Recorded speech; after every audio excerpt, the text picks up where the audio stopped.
Welcome to Ticaliper channel. In today's video, I'll show you how to fix stuck in airplane mode on Windows 11 laptop or desktop computers. So, at first, what you need to do is just go on your start button and right click on it. Then just click on run. This will open up the run command. In here, type services.msc and click on OK. After that, this services window will pop up. Just select any app and click on R.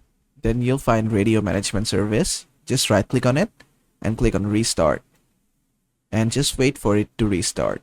This radio management service is related to your flight mode. Then just go ahead and close this. Then just go to your search bar. In here, search for CMD and run as administrator. Click on yes.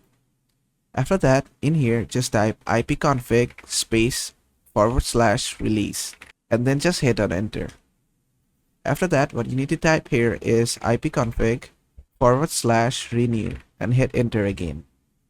And after that, the last command which we need to put here is ipconfig /flush DNS and hit enter. Then you'll see this message, successfully flushed the DNS resolver.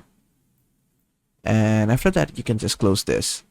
After that, just go ahead and click on your start button again. Click on settings.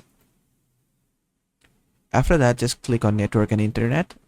Now you'll find your flight mode option here. My PC doesn't support flight mode, so it is not available here. You'll find your flight mode here. Just turn it off. After that, just close this.